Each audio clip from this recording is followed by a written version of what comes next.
اب on line پہ system چلا گیا, آن لائن سارے منگوا رہے ہیں, آن لائن پہ ساری سیل ہو رہی ہیں, اور اچھی کتاب تو ساری بکتی ہیں. یہ کہنا غلط ہے کہ کتاب نہیں, کتاب کا پڑھنے کا ایک اپنا مزاج, اپنا مزہ ہے.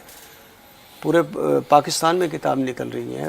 پھر فارن سے جو کتابیں آتی ہیں چھپنے کے لیے, جو اردو ادب کے وہاں لکھنے والے ہیں, بہت کتابیں چھپ کے جا رہی ہیں یہاں سے باہر کے ملکوں میں جہاں اردو پڑھی جا رہی ہے, اور ہم اسے شائع کر رہے ہیں. کتابوں کا مستقبل روشن ہے. یہ ایسی اپنی طرف سے ایک بنائی ہوئی ہے بات, ہماری طرف وہاں سے تو سیل ہو رہی ہے. بالکل ٹھیک, بڑی مثبت بات کی آپ نے, اور خوشی ہو رہی ہے میں یہ جان کر کہ آپ اس کا اعتراف کر رہے ہیں, جو کہ عموماً نہیں کیا جاتا ناشرین کی طرف سے. اچھا, آپ کو یہ خیال کیسے آیا کہ آپ جو ہے اس کام میں, آپ چونکہ کاروباری حیثیت میں آئے, لیکن پھر آپ نے اپنے اس ادارے کو علم و دانش کا مرکز بنایا؟ جان صاحب نے فرنود میں لکھا, میں نے پڑھا ہے کہ وہ آپ کی تعریف کرتے ہیں کہ آپ ایک بہت دانشور جو ہے شخصیت کے مالک ہیں, اور آپ نے اس کو ایک ایسا مرکز بنا دیا کہ ملک بھر میں آپ کا ادارہ محور بنا شاعروں, ادیبوں اور قارئین کے لیے مل بیٹھنے کا. تو جب کہ لاہور ایک ایسا شہر ہے جہاں بہت محفلیں ہوتی ہیں, ہوتی رہیں, لیکن ہم دیکھتے ہیں کہ چیزیں ماند پڑ رہی ہیں, بہت ساری ماند پڑ رہی ہیں. تو ایسے میں ایک کاروباری ادارے کے ساتھ ساتھ ثقافتی مرکز بنانے کا خیال کیسے آیا, اور پھر اس کو برقرار کیسے رکھا؟ کیونکہ ہم تو سنتے ہیں کہ شاعروں ادیبوں کی آپس میں بنتی نہیں ہے, ایک جگہ مل کے بیٹھتے نہیں ہیں. تو یہ کون سا جادو آپ نے پھونکا کہ یہ آج تک کئی دہائیاں گزر گئیں اور یہ مل بیٹھنے کا سلسلہ جاری ہے؟ مجھے کہانیاں پڑھنے کا بہت شوق تھا. ٹھیک. کہانیاں بچوں کی پڑھتے پڑھتے جیسے جیسے میں بڑا ہوتا گیا, نسیم حجازی پڑھنا, رضیہ بٹ پڑھنا, سلمیٰ کنول پڑھنا, پڑھتے پڑھتے آہستہ آہستہ میں تاریخی کتابیں پڑھنا شروع کی. پھر مجھے شوق ہوا کہ میں کتابیں خود تیار کروں. پھر اشاعتی اداروں سے منسلک رہا. پھر میں نے 90 میں اپنا ادارہ بنایا. اور یہاں جو زیادہ ہمارے رائٹرز حضرات جو آتے تھے ان کی محبت ہے, میں بڑا احترام کرتا ہوں, بڑے احترام سے بھی ان کا ذکر بھی کرتا ہوں.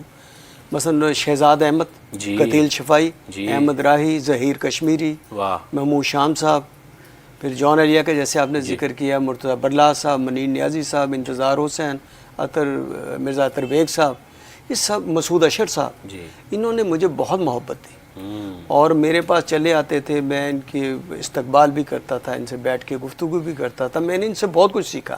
آج یہ جو میں دبستان سجائے بیٹھا ہوں, یہ ان کی آراء اس میں شامل ہیں کہ یہ چیز کو چھاپیں, آپ اس چیز کو تیار کریں, آپ اس چیز کو تیار کریں. وہ ذمہ داری بھی لیتے تھے, مجھے تیار کر کے بھی دیتے تھے. میرا کام بھی چلتا رہا, ان کا بھی کام چلتا رہا. اور میں خوش قسمت ہوں کہ رائٹرز حضرات نے, سینئرز نے خاص طور پہ میرے ساتھ بڑی محبت کی. صحیح. اور ہم نے اس تعاون کو میں بھلا نہ سکوں گا کبھی بھی.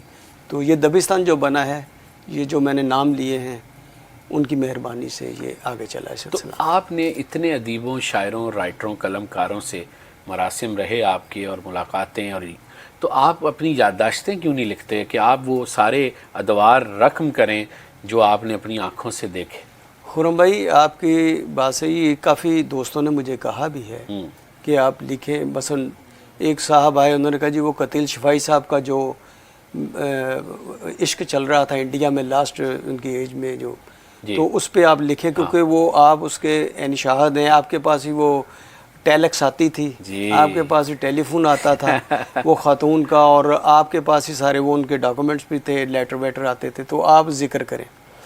پھر اسی طرح اظہر جوید صاحب کے بارے میں کہتے ہیں, آپ ان کا ذکر کریں.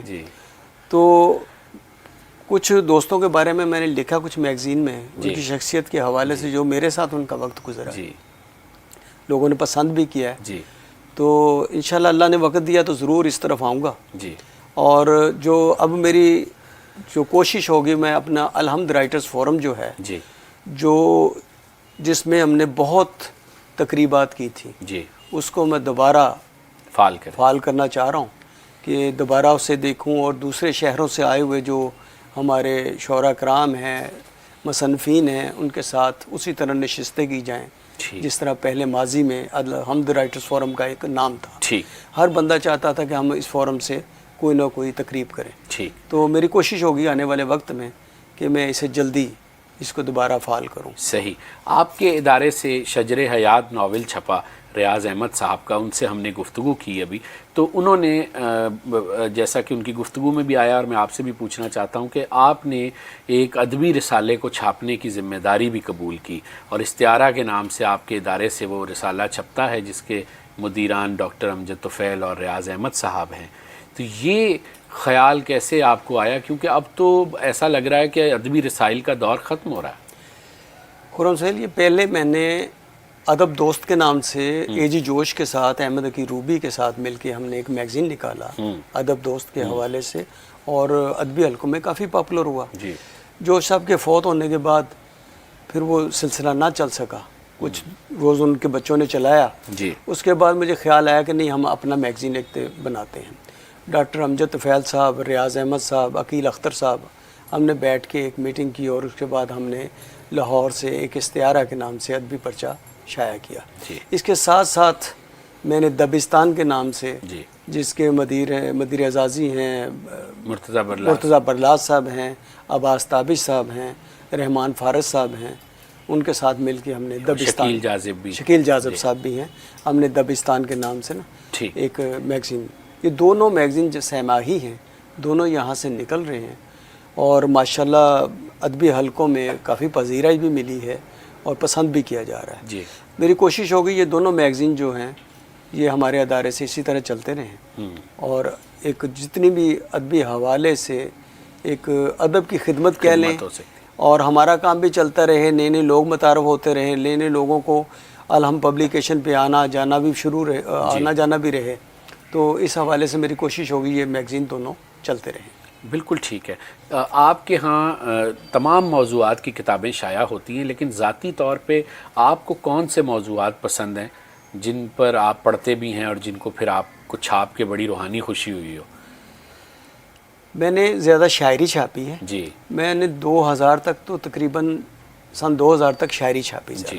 اس کے بعد میں بڑی تیزی سے نثر کی طرف آیا ہوں، اور نثر میں نے مرزا عطر بیگ صاحب کو دیکھا ہے، ریاض صاحب کو دیکھا ہے، انہیں بہت اچھا لکھتے ہیں، بہت اچھا. اور میری کوشش بھی یہی ہے کہ زیادہ سے زیادہ نثر چھاپی جائے. دوسرا، جو بھی کتاب میرے تیار کرتا ہوں وہ میں جب تک خود پڑھ نہ لوں اس وقت تک آف نہیں ہوتی، آؤٹ نہیں میں کرتا. پڑھتا ہوں، پڑھنے کے بعد پھر اسے اشاعتی مراحل سے گزرتی ہے. میرے تقریباً جو بھی کتاب آپ دیکھ لیں، سیاسی دیکھ لیں، ادبی دیکھ لیں، شاعری دیکھ لیں، میں خود ضرور پڑھتا ہوں. پڑھنے کے بعد اس سے اشاعتی مراحل سے گزرتی ہے وہ کتاب. بالکل ٹھیک. آپ کے اس اشاعتی کام کا جو کیریئر ہے کتنا عرصہ گزر گیا ہے؟ مجھے 32 سال ہو گئے اس کام میں. 32 سال اپنے ادارے کے. اس کے علاوہ مجھے کوئی تقریباً 42 سال ہو گئے اس شعبے سے. یعنی 10 سال آپ نے اور بھی کیا. دیگر کن اداروں میں آپ نے کام کیا؟ یہاں ایک مار روڈ پہ ہوتا تھا آئیڈیل بک ہاؤس. جی. میں نے سب سے پہلے پی اے کرنے کے بعد وہاں جاب کی، اور ایز اے مینیجر میں نے وہاں کیا. پھر میں نے ماورا پبلیشر سے منسلک رہا، ایز اے مینیجر وہاں کام کیا. وہاں ایک بہت اچھی ٹیم تھی خالد شریف صاحب کی سربراہی میں. روحی کنجاہی صاحب تھے، قدسیہ ہما صاحبہ تھیں، رفعت عبد القادر تھیں، وہ میگزین نکالتے تھے، آنگن ڈائجسٹ نکالتے تھے، اور اس کی سرکولیشن بھی ساری میرے پاس تھی. تو وہاں سے میں نے آغاز کیا. پھر میں نے 90 میں اپنا ادارہ بنایا، 90 سے لے کے اب تک یہ ہمارے. تو 32 سال کے سفر میں آپ کیا دیکھتے ہیں کہ جو اہداف آپ نے بطور ناشر حاصل کرنا چاہے تھے وہ حاصل ہوئے؟ اللہ پاک نے بہت عزت دی ہے، بہت عزت دی ہے. آپ پاکستان میں یا پاکستان سے باہر دیکھیں تو آپ کو تمام جو کتابیں اردو کی ملیں گی چھپی ہوئی وہ الہم پبلیکیشن سے ملیں گی. اللہ نے بہت عزت دی ہے مجھے اس شعبے سے. اور یہ نہیں کہ میں کوئی سرمایہ کوئی کہیں سے لے کے آؤں، یہیں سے کمایا ہے، یہیں لگایا ہے. صحیح. اور پذیرائی بھی ملی ہے، وہ عزت بھی دی اللہ پاک نے. بالکل ٹھیک. آج اگر کوئی مضامین میں یا کالم میں کوئی الہم پبلیکیشن کا ذکر کرتا ہے، یا کتاب میں پیش لفظ میں یا ویسے ہمارا ذکر کرتا ہے صفدر حسین کا، تو مجھے بڑی خوشی ہوتی ہے. میں تو اقرار کرتا ہوں کہ میں نے دوسرے اشاعتی اداروں سے سیکھا ہے، سیکھنے کے بعد میں نے اپنا ادارہ بنایا. بالکل ٹھیک ہے. لیکن صفدر صاحب، جو یہاں ڈیجیٹل معاملہ بڑھ گیا ہے، بہت زیادہ زندگی کورونا کے آنے کے بعد ڈیجیٹلائزیشن کی طرف گئی ہے، ایسے میں آپ کو کیا لگتا ہے ہمارے لوگ تھوڑا سا ان کی توجہ تقسیم ہوئی ہے، تو کیا کتب بینی کے رجحان میں کمی نہیں آئی؟